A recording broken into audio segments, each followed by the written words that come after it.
Using the vehicle inspection checklist provided in Section 11 of the CDL Driver's Manual, please demonstrate that you know how to conduct a vehicle inspection of all safety critical items as you would normally do for any vehicle that you are about to operate. You are to conduct the vehicle inspection as outlined in the CDL Driver's Manual. You are only required to inspect items on the CDL Vehicle Inspection Checklist. You may use the checklist for your test and may check off items as you have completed them, but no additional markings or writings may be placed on the list. As you do your inspection, you must name each item, point to or touch the item or items you are inspecting, and fully explain what you are inspecting each safety critical item for. If you do not do so, you will not get credit. During the test, you will only inspect items down the driver's side of the vehicle. If there are any items that are unique to the other side of the vehicle, please inspect those items as well. When inspecting the light operations check on the vehicle, inspect all of the lights on the entire vehicle. When entering and exiting the vehicle, you must maintain 3 points of contact with the vehicle at all times. You will begin your test with the in-vehicle inspection and engine start. There are 2 things you will need to perform the vehicle inspection. 1. Electrical power. 2. Air pressure. First, start your vehicle safely.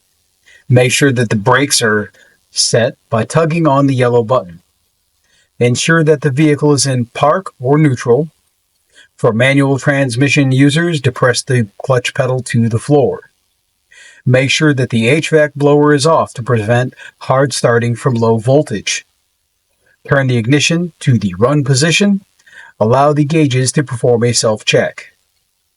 The self-check will reveal that the ABS light comes on and goes off. Point to this light.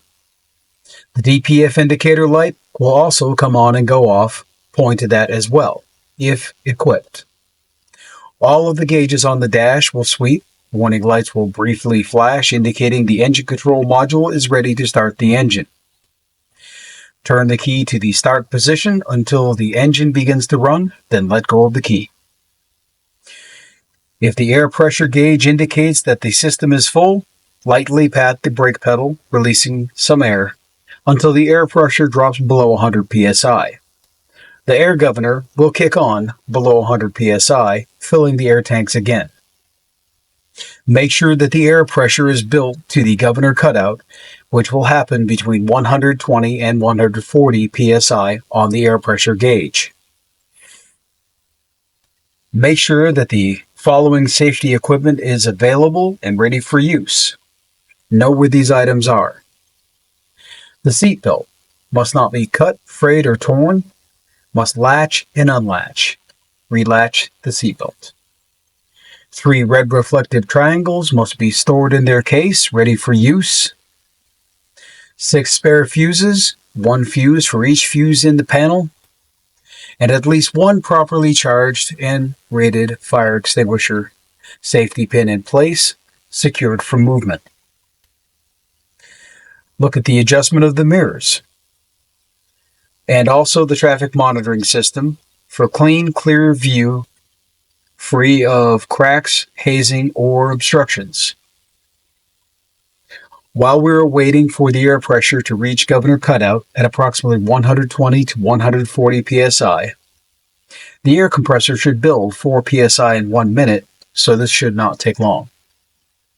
Locate the diesel exhaust fluid gauge. It must have more than 1/8 of a tank. Inspect the windshield wipers and washers. Make sure that they work and squirt. Note that the condition of the wiper blades must be not cut, dry rotted, must sit flat along the surface of the window to clear the window of any water when it rains.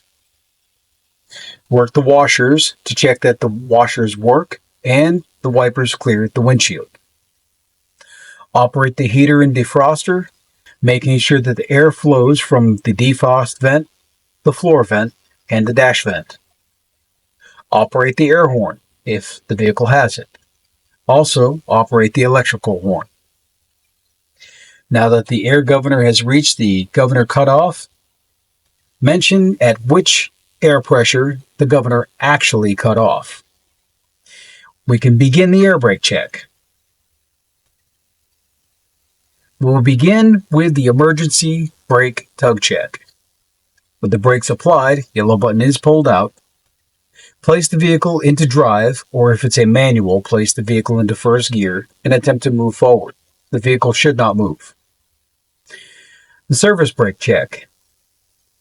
Now, releasing the emergency brake by pushing the yellow button in, pull forward at 5 miles per hour, gently stopping the vehicle with the hands off but close to the steering wheel.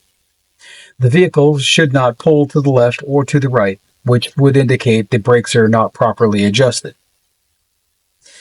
With the brakes released, build the air pressure once again to the governor cutoff.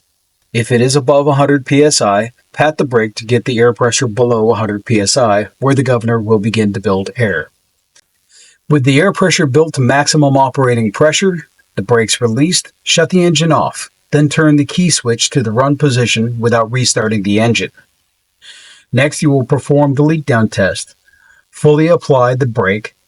That means apply just enough pressure to the pedal to stop the vehicle reasonably. Watch the air pressure gauge to see where it levels out at. This will take about 3 seconds. And continue to hold the pressure. Tell the examiner that the vehicle must not lose more than 3 psi in 1 minute and hold the brake. Tell the examiner where the pressure starts at, and after a minute of holding the brake, tell the examiner where the pressure ended at. Alarms test. Next, test if the low air warning light and/or alarms actually activate. Tell the examiner that the low air warning light and alarm must activate above 55 psi. Then, pump the service brakes, allowing the vehicle to lose air. Let the examiner know what pressure the warning alarm and/or lights activated. Buttons test. Explain to the examiner that the dash valve must close between 20 and 45 psi, and the yellow button should pop out. Continue to fan off the air till the yellow button pops out. Tell the examiner where the yellow button popped out at. If for any reason you are not comfortable with the performance of the air brake test, please ask the examiner if you can do it over again. It is imperative that you pass this portion of the test. Failing the leaks, alarms, or buttons is an automatic fail. You will fail the entire test. Your test is over. Now let's talk about the passenger and school bus items. Passenger entry and lift. Bus doors are used normally for entry and exit. Passenger lift is used for the wheelchair accessibility. All passengers must be able to enter and exit safely. Inspect that the entry doors are not damaged, operate smoothly, and close securely from the inside. Inspect that handrails are secure and, if equipped, that step lights are working. Inspect that the entry steps are clear and the tread is not worn or loose. If equipped with a passenger lift, inspect for leaking, damaged, or missing parts, and explain how the lift should be inspected for correct operation. If equipped, the lift must be fully retracted and latched securely. Moving on to emergency exits, bus doors, roof hatches, or push-out windows are used for emergency evacuation. Emergency exits must be operable in order to provide an escape for passengers during an emergency or crash. Inspect that all emergency exits are labeled, not damaged, operate smoothly, and close securely from the inside. Demonstrate that at least one emergency exit operates smoothly, closes securely, and is not damaged. Confirm that the exit and warnings work properly. Point out and describe how all other emergency exits operate. Inspect that release handles can be operated properly from both inside and outside the vehicle. With the key on and or charged position, inspect that emergency exit warning devices are working. Seats and frames. Seats must be safe for passengers to sit in. Inspect that there are no broken seat frames and inspect that the seat frames are firmly attached to the floor. Inspect that the seat cushions are attached securely to the frames. Passenger monitoring devices.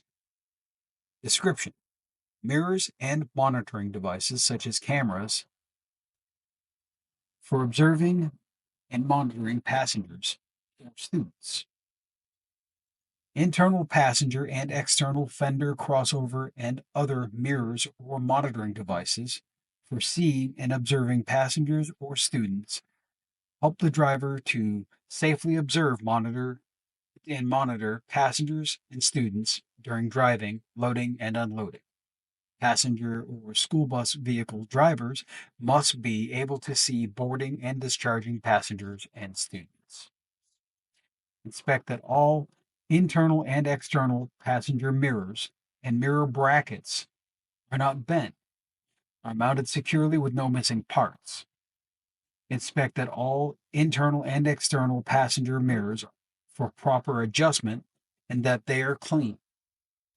If equipped, inspect that passenger mirror monitoring devices, such as cameras, are clean and viewable from the inside, and video display is operable and adjusted for viewing. Inspect that student crossover mirrors,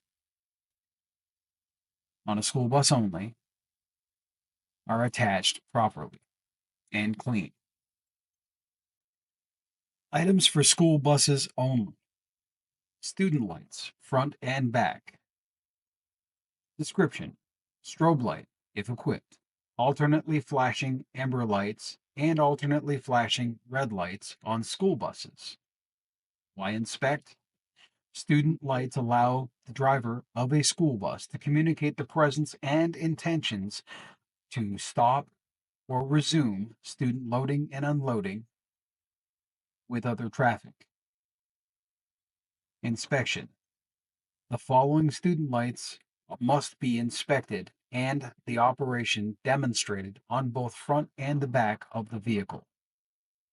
Inspect that the strobe light is operational and is not broken. Inspect that the strobe light indicator on the dash is operational.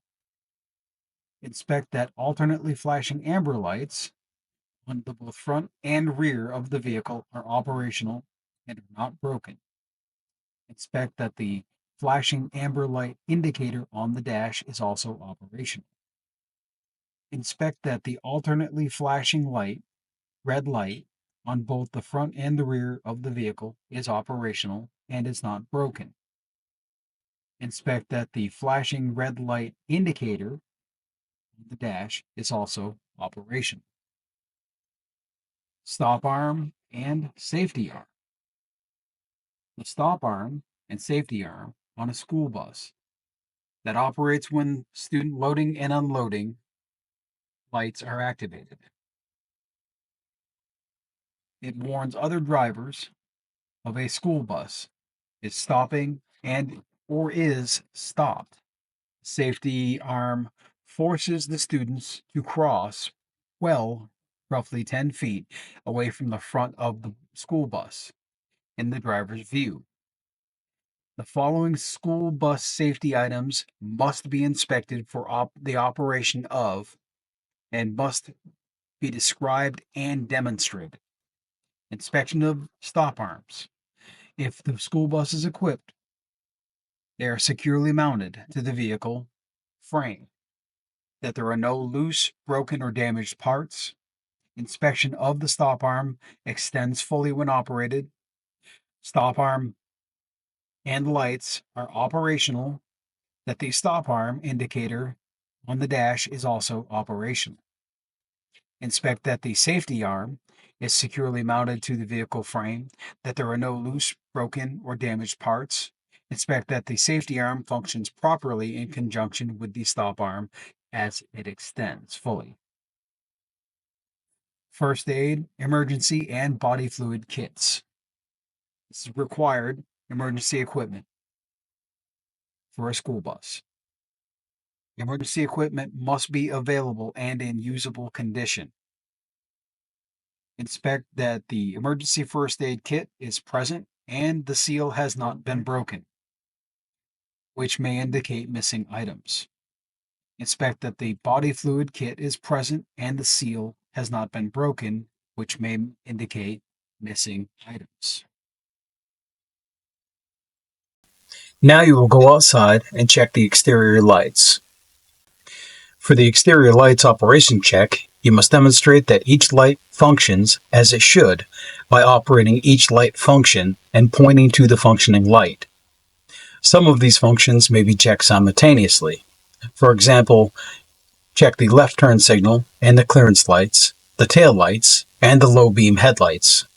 However, you cannot check the four-way flashers and the left turn signal as they use the same filament and bulb. Starting with the lights on, key in the run position, engine off. Turn the right turn signal on, making sure that the indicator on the dash is functioning. And with the headlights on, the low setting, there should be no indicator that the high beams are burning. Safely step out of the vehicle, employing 3 points of contact all the way to the ground. Moving to the front of the vehicle, make sure that the low beam headlights, both of them, are functioning properly. Ensure that the corner left turn signal is flashing. The overhead clearance as well as the 3 center identification lights are burning.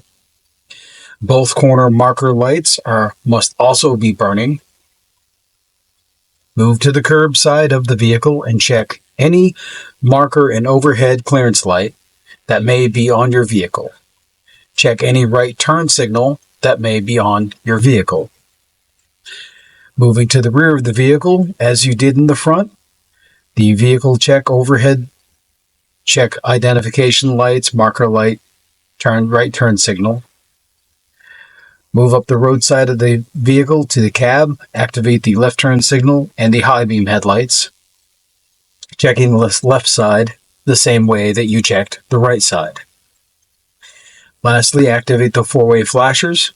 Walk around the vehicle. These should activate in all locations of the turn signals. Ask the examiner to assist you with checking the brake lights. Either the examiner should work the service brake, or you must point to the exact location of the brake lights and let the examiner know what to expect when you operate the service brakes. Now we'll check the front of the vehicle and the engine compartment area. The walk up to the front of the vehicle. Observe if the vehicle is leaning to one side or the other. This could be from broken suspension components, a flat tire, or the vehicle could be parked on uneven ground. Inspect the lenses at the front of the vehicle. Ensure that they are the proper color, amber and clear to the front, red to the rear. Lenses must be affixed securely to the light housing and to the vehicle. Lenses must not be chipped, cracked, dirty, or obscured. Make sure that the area around the front of the vehicle is clear by going to both sides. The hood latches could be located on the front sides of the vehicle or under the dash on a release lever. Open the hood of the vehicle. Check that critical engine fluids, beginning with whatever is on the curb side of the vehicle. The coolant tank, for instance, could be located there. Also, the transmission oil dipstick could be located there as well, depending upon manufacturer and make of the engine and vehicle. Check the following critical engine fluids. Engine coolant must be between minimum cold and maximum hot. The engine oil must be between add and full inside the hash lines on the dipstick. Power steering fluid usually can be observed through a window. It should be between minimum cold and minimum hot. Also, sometimes power steering fluid has a dipstick. Pull the dipstick, it should be reading inside the hash lines. Transmission oil, automatic transmission equipped vehicles only, should be on the dipstick between add and full. This must be checked when the engine is warmed up.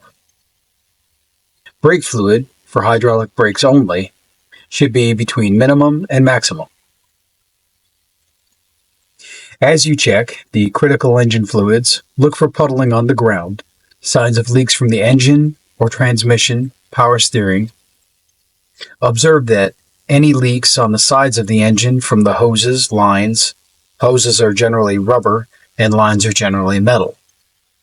Air hoses could be leaking. However, this is difficult to check unless there is pressurized air in them, though they may show faint signs of pressurized air passing through dirt collected on the hose. Make sure that the hoses are not dry rotted, cut, or punctured. Metal lines should not be crimped, kinked, or cracked. All of these lines and hoses must be capable of allowing its medium to pass freely through it. Next, we move on to the steering system. Check the steering gearbox to make sure that it is securely bolted to the frame of the vehicle. No evidence of leaks.